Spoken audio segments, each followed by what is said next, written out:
Hago el capítulo 2, así es que vamos a comenzar. Sean todos bienvenidos y vamos a hacer una oración para dar inicio en esta ocasión. Gracias, Padre, te damos por tu presencia, por tus bendiciones, por tu guía, Señor, y por la fortaleza que nos das a través de tu palabra y de tu Espíritu Santo. Pedimos que nos guíe, Señor, y esta enseñanza traiga fruto que glorifique tu nombre. Lo rogamos en el nombre de Jesús. Amén. Bueno, en el capítulo 2, hoy vamos a ver la lección titulada, a manera de pregunta, ¿es mi fe falsa o verdadera? ¿Es mi fe falsa o verdadera? Bueno, porque de acuerdo a Santiago, existen estos tipos de fe, la fe falsa y la fe verdadera. Busque por favor en el capítulo 2 los versos del 14 al 20. Santiago capítulo 2, los versos del 14 al 20, y vamos a darle lectura. Y nos vamos a enfocar, esta es la primera parte de esta lección, de este estudio, y vamos a ver las características de una fe falsa o una fe muerta. Bueno, el versículo 14 de Santiago 2 dice así: hermanos míos, ¿de qué aprovechará si alguno dice que tiene fe y no tiene obras? ¿Podrá la fe salvarle? Y si un hermano o una hermana están desnudos y tienen necesidad de mantenimiento de cada día, y alguno de vosotros les dice, id en paz, calentaos y saciaos, pero no les dais las cosas que son necesarias para el cuerpo, ¿de qué aprovecha? Así también la fe, si no tiene obras, es muerta en sí misma. Pero alguno dirá, tú tienes fe y yo tengo obras. Muéstrame tu fe sin tus obras, y yo te mostraré mi fe por mis obras. ¿Tú crees que Dios es uno? Bien haces. También los demonios creen y tiemblan. Mas ¿quieres saber, hombre vano, que la fe sin obras es muerta? Bueno, esta es la primera parte acerca de las características de la fe falsa o la fe muerta. Y una persona que profesa conocer a Cristo, pero que no vive una vida que honra a Cristo y que no le obedece, pues desde luego que tiene una fe muerta, no tiene una fe viva, una fe auténtica, o diríamos una fe bíblica. Entonces aquí Santiago en el versículo 17 menciona esta fe como una fe muerta si no se evidencia a través de buenas obras o de obras rectas como debe de ser. Y en el versículo 26 concluye ese capítulo 2, dice Santiago, porque como el cuerpo sin espíritu está muerto, así también la fe sin obras está muerta. La fe sin obras está muerta. Así es que sí, es posible que una persona que asiste a alguna iglesia cristiana, X, verá, etcétera, y dice tener fe, pero simple y sencillamente no hay evidencia, no hay fruto, no hay buenas obras, como menciona aquí Santiago, pues tiene que examinarse a sí mismo y ver si realmente tiene una fe que Dios le ha dado, una fe en Cristo Jesús. Entonces, una persona con una fe falsa o una fe muerta no va a producir las verdaderas obras buenas y rectas que provienen de un corazón que ha sido cambiado por la presencia del Espíritu Santo. Así es que la ausencia de una vida transformada y de una vida que muestra estas buenas obras, pues lo que está dando a entender o está mostrando es que no tiene esta fe salvadora o esta fe bíblica. Busque por favor en Mateo 7:21, el Evangelio de Mateo capítulo 7:21, y vamos a estar tocando este aspecto un poco negativo si usted quiere. La otra semana veremos ya algo más positivo en cuanto a la fe viva, pero tenemos que discernir y cada quien ser honesto y sincero delante de Dios para no engañarnos, ¿verdad? Como vimos también en otros estudios, y en donde dice Santiago, pues puedes escuchar mucho la Biblia o leerla, pero si no le estás obedeciendo o aplicando, te estás engañando a ti mismo. Entonces, igual puede pasar con ese tipo de fe. Piensa uno que tiene fe, pero no la fe viva o fe bíblica. Entonces, en Mateo 7:21 dice el Señor Jesucristo, no todo el que me dice, Señor, Señor, entrará en el reino de los cielos, sino el que hace la voluntad de mi Padre que está en los cielos. ¿Y qué es lo primero que corresponde a hacer la voluntad de Dios? Arrepentirse y creer en Cristo, auténticamente. esta es la base, el fundamento. Si no nos hemos arrepentido de nuestros pecados, ¿verdad?, y creído en Cristo como nuestro único y suficiente Señor y Salvador, pues solamente hemos tenido una fe intelectual o una fe de la mente solamente, o una fe puramente emocional. Pero Jesús lo dice: no todo el que me dice Señor, Señor, entrará en el reino de los cielos. Es decir, hay creyentes, entre comillas, creyentes superficiales que no son salvos, ¿verdad?, y tienen que analizar realmente su vida, si se está evidenciando en su vida ese fruto. Busque en el Evangelio de Juan capítulo 2, Juan capítulo 2, los versos del 23 al 25. Juan 2, del 23 al 25.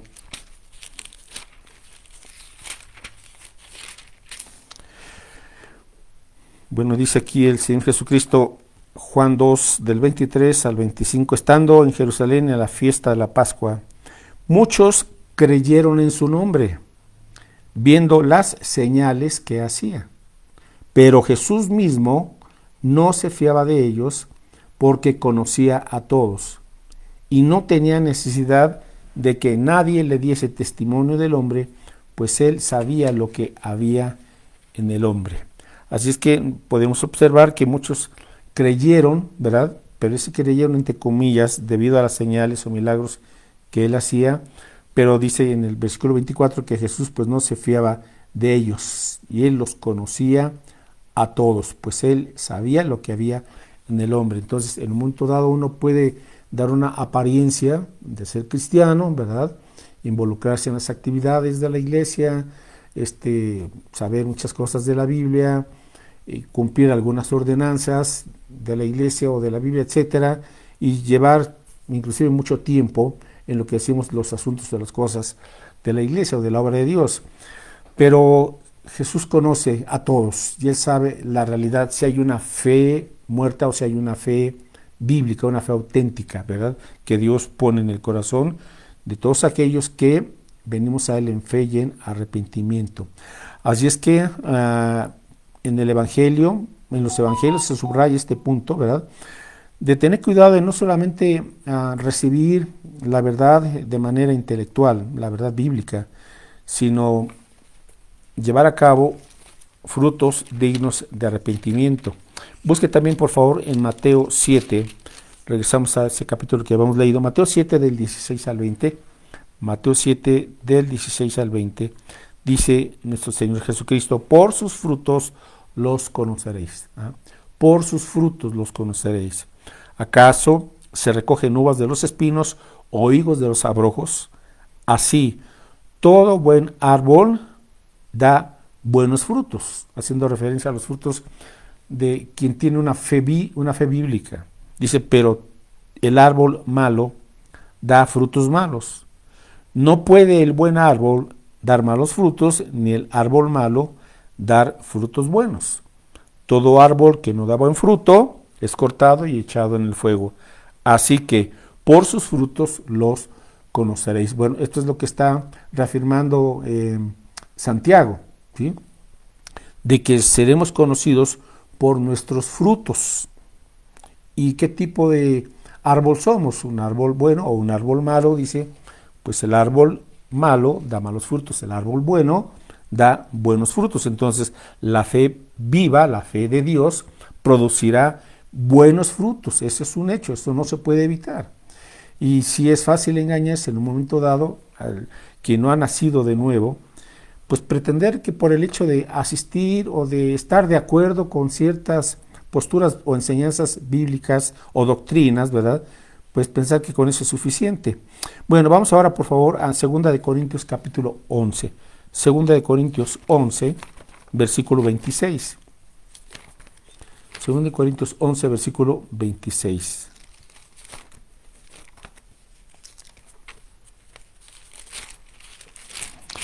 Bueno, escribe aquí el apóstol Pablo, y mire, aquí menciona algo también yo creo muy interesante, al él compartir su testimonio de su vida y ministerio, dice aquí, 2 Corintios 11, 26, en caminos muchas veces, en peligros de ríos, peligros de ladrones, peligros de los de mi nación, peligros de los gentiles, peligros en la ciudad, peligros en el desierto, peligros en el mar, peligros entre falsos hermanos. Ahora, Pablo estaba en la voluntad de Dios y esto yo espero que sea alentador, porque a veces pensamos que porque estamos haciendo la voluntad de Dios, hay disposición en nuestro corazón y estamos en su camino realmente. Pensamos que a veces no vamos a enfrentar problemas, peligros, adversidades, presiones, tribulaciones. No, hermanos, Pablo, estando en la voluntad de Dios, tuvo que enfrentar este tipo de presiones increíbles y él nos comparte su testimonio, pero él también menciona aquí peligros entre falsos hermanos. Entonces, como lo dijo Jesús, no todo el que me dice Señor, Señor, no toda persona que está en una iglesia o que se congrega en una iglesia o que es miembro de una iglesia, en automático es una persona salva. No, ¿verdad? Pablo entonces aquí le está diciendo, hay falsos hermanos, y esto se da en todas las congregaciones cristianas. Hay cizaña, ¿verdad?, sembrada por Satanás, y hay gente que piensa o dice ser cristiana, pero son falsos hermanos. ¿Por qué? Porque tienen una fe falsa. Entonces, regresamos y 2 Corintios 13, 5, ya que estamos ahí. Entonces, Pablo nos da esta exhortación, 2 Corintios 13, 5, y esto va para todos, ¿verdad? 2 Corintios 13, 5, entonces, examinaos a vosotros mismos si estáis en fe, probaos a vosotros mismos. ¿O no os conocéis a vosotros mismos que Jesucristo está en vosotros, a menos que estéis reprobados? Ahora Pablo está escribiendo a la iglesia de Corinto. Y él entonces lanza esta exhortación en donde nos dice, hermanos, examínense, ¿verdad? Cada uno de vosotros analícese a la luz de la palabra de Dios, en oración con el Señor, si realmente está en la fe de Jesucristo. Dice, pruébense a sí mismos. O sea, no se engañen pensando que son cuando no son salvos, o si lo son, bueno, habrá evidencias y el Espíritu de Dios confirmará a través de la palabra si estamos dando fruto de alguien que ha nacido de nuevo. Entonces tenemos que evaluar la autenticidad de nuestra fe. ¿Es una fe viva? Amén, qué bueno. Pues que siga creciendo esa fe. ¿O es una fe falsa? Bueno, entonces conviértase realmente a Cristo. Ahora sí, regresamos a Santiago, capítulo 2, versículo 14. ¿Y qué es lo que nos dice aquí Santiago? Santiago 2, 14. Hermanos míos, ¿de qué aprovechará si alguno dice? Si alguno dice, o sea, uno puede decir muchas cosas, pero no ser lo que uno dice que es. ¿De qué aprovechará si alguno dice que tiene fe y no tiene obras? ¿Podrá la fe salvarle? Ahora déjeme aquí explicar un poquito más esta última pregunta. ¿Podrá la fe salvarle? Aquí podríamos también interpretarlo de la siguiente manera. ¿Podrá esa clase de fe salvarle? Para que no nos confundamos. O sea, ¿podrá esa clase de fe? ¿Cuál clase de fe? Pues una fe que no tiene obras. O sea, una fe muerta. Entonces la pregunta sería, ¿podrá una fe muerta, o sea, esa clase de fe, salvar a alguien? Por supuesto que no. Por supuesto que no, porque es una fe muerta. Si alguno dice tener fe, pero no tiene las obras justas o las obras rectas o las obras que Dios produce en los creyentes. ¿Cuáles son algunas de estas obras? Bueno, las acabamos de ver también en estudios anteriores en Santiago. Por ejemplo, un creyente evidenciará en su vida paciencia y confianza en Dios, obviamente. Será perseverante, ¿verdad? En una de las parábolas de Jesús, menciona él en uno de los terrenos que no tienen buena tierra, o su corazón no se ha convertido, que aparentemente reciben la palabra, pero al poco tiempo vienen las pruebas y se alejan. Dicen, ¿por qué? Porque no tenían raíz, o eran muy superficiales, o simple y sencillamente, o sea, no tenían la fe auténtica. Pero estas obras rectas se ven en la paciencia de un creyente, al confiar en Dios, al perseverar en su palabra, al soportar también las tentaciones. Vimos también eso la semana pasada o antepasada, de que habrá tentaciones, habrá pruebas, ¿verdad? Pero ambas cosas son parte de nuestra formación, el soportar las tentaciones, porque buscamos ahora una vida de santidad, una vida de pureza, una vida que refleje el carácter de Cristo. Obras como la obediencia a la palabra de Dios. Si digo que tengo esa fe realmente viva, pues lo voy a demostrar obedeciendo o aplicando lo que dice la Escritura. Y como veremos más adelante también, otra obra es el control de nuestras palabras, el dominio de la lengua, que se ve en el capítulo 3. Esa es una obra también muy importante, porque hay gente que, pues en un momento dado dice que es cristiana, pero todo el tiempo se la pasa juzgando, criticando, con chismes, difamando, creando discordia entre los hermanos, y todo por su lengua, ¿verdad? Bueno, pues Santiago dice, ten cuidado, y no sea que solamente estés mostrando lo que hay en tu corazón, porque de la abundancia del corazón habla la boca, dijo Jesús. Otra obra, el arrepentimiento, el amor a Dios y el amor a los demás creyentes. Son algunas de las obras que se ven precisamente, que se muestran en la vida de quien se ha convertido a Cristo. Así es que no es que las buenas obras ayuden a la salvación de una persona, y eso debe de quedar bien claro. No estamos hablando aquí de salvación a través de las obras o de las buenas obras, no. Gálatas 2:16, o sea, siempre tenemos que comparar la Escritura con la Escritura y no tomar un versículo aislado en donde aparentemente enseña otra cosa. Algunos piensan que hay aquí contradicción entre lo que enseña Santiago y lo que enseña Pablo. Por supuesto que no hay ninguna contradicción. Gálatas 2:16, Pablo nos enseña aquí que, Gálatas 2:16, sabiendo que el hombre no es justificado, o sea, el hombre no es salvado, perdonado o puesto en una correcta relación con Dios, no es justificado por las obras de la ley, sino por la fe de Jesucristo. Aquí está, la justificación viene solamente por la fe de Jesucristo. Nosotros también hemos creído en Jesucristo para ser justificados por la fe de Cristo y no por las obras de la ley, por cuanto por las obras de la ley nadie será justificado. Entonces, vamos aclarando. Santiago no está hablando aquí de salvación más a través de las obras o buenas obras, no. Pablo aquí nos está aclarando, nadie puede ser justificado por las obras de la ley. La justificación o la salvación es solamente por la fe de Jesucristo, sin nuestras obras. Punto.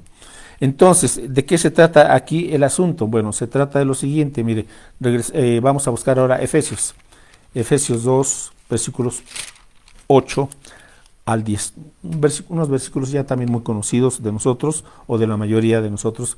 Efesios 2, del 8 al 10, dice Pablo, porque por gracia, por el amor gratuito de Dios, por su favor, por su misericordia, por gracia sois salvos, por medio de la fe. Entonces, ¿cómo es que uno puede salvarse? Por la gracia de Dios, porque la salvación es un regalo que Dios nos da, por gracia, por medio de la fe, o sea, confiando en Cristo.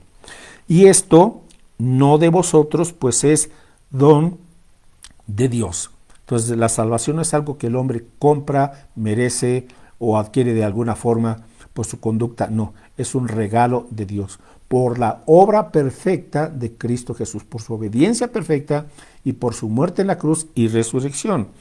Bueno, versículo 9, dice que la salvación no es por obras para que nadie se gloríe, para que nadie se enorgullezca y piense que yo me gané la salvación por mis buenas obras, por mi buena conducta, por mi buena moral. No, nada de eso sirve para la salvación eterna. Es solamente en base a la obra de Cristo. Verso 10, porque somos hechura suya, creados en Cristo Jesús para buenas obras. Entonces, no somos salvos por buenas obras, sino somos salvos para buenas obras. Y esa es la gran diferencia. Dios nos hizo nuevas criaturas en Cristo y Dios preparó esas buenas obras de antemano para que anduviésemos en ellas. Entonces, un creyente que tiene la fe viva va a dar evidencia a través de una vida nueva y a través de una vida de servicio y de las obras que hace unos momentos mencionamos. Entonces, lo que vemos aquí para tratar de entender, y espero que así sea, regresando a Santiago, es, mire, número 1, Pablo está enseñando en sus cartas, en sus epístolas, acerca de la raíz de la salvación. ¿Cuál es la raíz de la salvación? La gracia y la fe. La raíz de la salvación es la gracia y la fe en Cristo Jesús. Santiago lo que enseña y recalca es acerca, él está hablando acerca del fruto de la salvación. ¿Y cuál es el fruto de la salvación? Buenas obras. ¿Sí? Entonces, el énfasis de Pablo es la raíz de la salvación, es la gracia de Dios y la fe en Cristo Jesús. Y Santiago enseña, el fruto de la salvación son las buenas obras. Entonces, no hay contradicción, simplemente se complementa esta enseñanza bíblica, ¿verdad? Para que no nos confundan y tomen algunos textos en donde aparentemente dice otra cosa, pero no. Así es que la salvación que viene a través de esa fe que Dios nos da, que es una fe viva, va a producir una nueva dirección, una nueva disposición en nuestro corazón para obedecer y para amar al Señor, y también para a la vez para amar al Señor y para aborrecer el pecado. Entonces, busque por favor en Tito capítulo 2, versículos 11 al 13. Tito capítulo 2, versículos 11 al 13. Tito 2, del 11 al 13 dice, porque la gracia de Dios se ha manifestado para salvación a todos los hombres. Otra vez, entonces la salvación es por la gracia de Dios. Pero la gracia producirá en el creyente buenas obras. Lo que dice el versículo 12, que la gracia, dice, enseñándonos que renunciando a la impiedad, o sea, a la vida que no es santa, renunciando a la impiedad, renunciando a los deseos mundanos, vivamos en este siglo sobria, justa y piadosamente. Sobria, justa y piadosamente, aguardando la esperanza bienaventurada y la manifestación gloriosa de nuestro gran Dios y Salvador Jesucristo. Así es que otra vez vamos viendo esta combinación, que donde haya una fe viva, habrá evidencia de buenas obras, de buen fruto. Ok, Santiago, regresamos por favor. Santiago capítulo 2, versículos 15 y 16. Santiago capítulo 2, versículos 15 y 16. Dice, y si un hermano o una hermana están desnudos y tienen necesidad del mantenimiento de cada día, y alguno de vosotros les dice, id en paz, calentaos y saciaos, pero no les dais las cosas que son necesarias para el cuerpo, ¿de qué aprovecha? Así también la fe, si no tiene obras, es muerta en sí misma.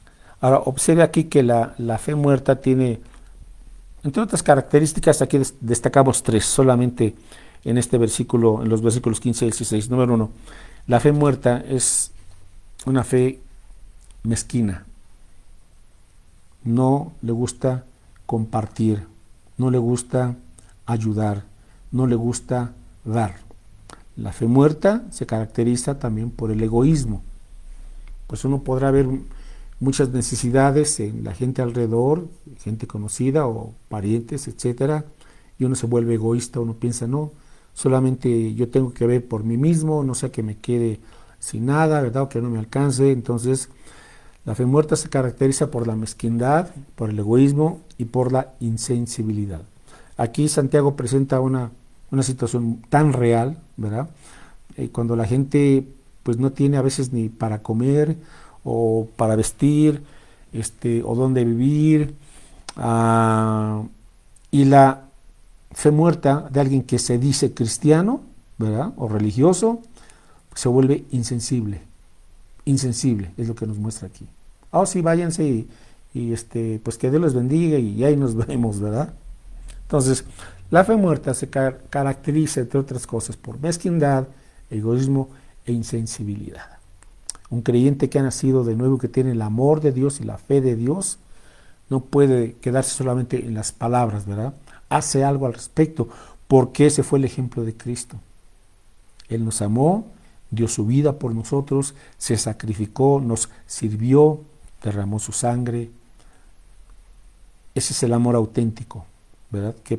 Que produce una vida de servicio. Entonces, la fe verdadera siempre es conocida por sus frutos. Y finalmente, vamos a Lucas capítulo 6, por favor, del 46 al 49. Lucas 6, del 46 al 49. Lucas 6 del 46, de 6 del 46 al 49. ¿Por qué me llamáis Señor, Señor, y no hacéis lo que yo digo? Todo aquel que viene a mí y oye mis palabras y las hace, os indicaré a quién es semejante.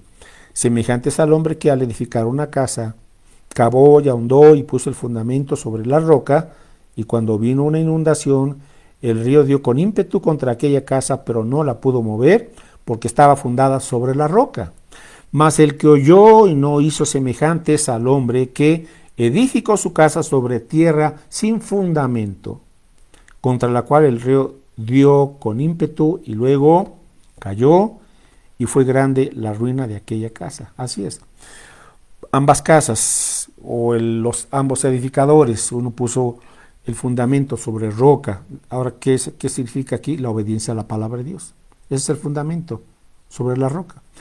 Pero aquella persona que edificó su casa sobre arena representa a quien solamente es un oidor, pero no hacedor de la palabra. O sea, tiene una fe muerta. Y cuando vienen las pruebas, cuando viene la tempestad, pues da el río con ímpetu y esa casa cayó y fue grande su ruina. Ahora estamos aquí hablando también de la situación eterna. Qué terrible será cuando alguien que pensaba o decía que era cristiano y no lo era, y el día que es llamado a la presencia del Señor, pues no va a poder estar en el cielo. Era la condenación eterna, porque tuvo una fe falsa. Entonces estamos hablando de algo muy serio, y yo espero en Dios que usted y yo nos examinemos y podamos o confirmar que tenemos esa fe de Jesucristo, y si no es así, pues hoy es el tiempo y Dios nos da la oportunidad para que hoy nos arrepintamos y creamos en Cristo de corazón como debe de ser. Santiago dice que, regresando a Santiago 2, ¿tú crees que Dios es uno? Bien haces. Santiago 2:19. ¿Tú crees que Dios es uno? Bien haces. También los demonios creen y tiemblan. Entonces también los demonios saben que existe Dios, pero no han rendido su vida a Dios. Esa es la gran diferencia. Tiemblan porque saben a dónde van a ir. Así es que hay una fe intelectual solamente, o puede ser una fe únicamente emocional.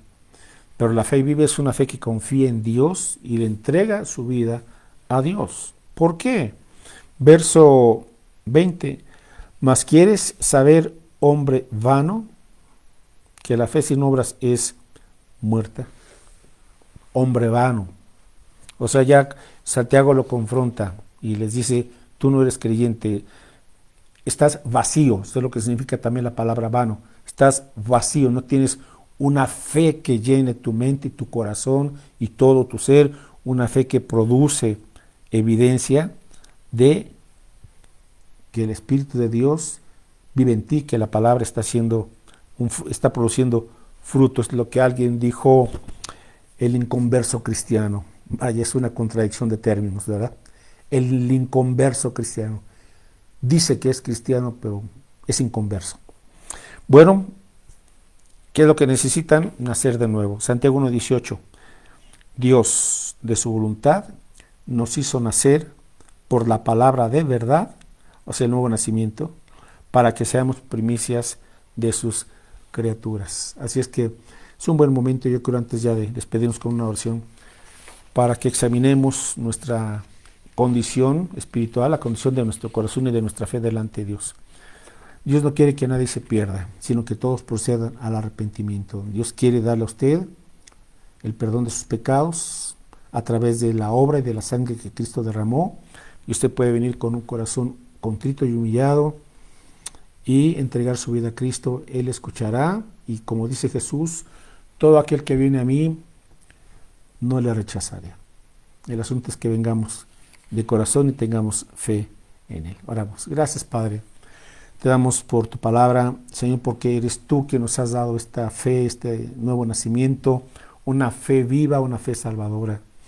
Pero también, Señor, sabemos que el hombre, el ser humano es capaz de engañarse a sí mismo y de profesar una fe de palabras, una fe falsa, y engañarse a sí mismo. Señor, no permitas que esto suceda en nuestras vidas, sino por el contrario, que tengamos la certeza y la bendición, Señor, de que hemos recibido de ti esa fe y estamos en Cristo y tú nos has dado una fe auténtica, una confianza en ti, mi Dios, pues tú eres un Dios de gracia, un Dios santo y justo y perdonador.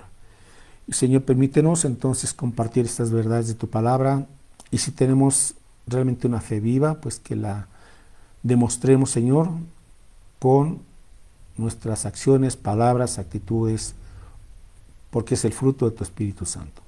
Lo pedimos todo esto, mi Dios, en el nombre de Cristo Jesús, nuestro Señor y Salvador. Amén. Bueno, mis hermanos, nos estamos viendo el domingo a las 11 en el Renuevo, en los cursos de discipulado, y a las 12 en el culto dominical. Y el próximo miércoles, Dios mediante, seguimos en línea y esperemos que usted pueda compartir esta enseñanza. Bueno, pues Dios les bendiga y reciba un fuerte abrazo.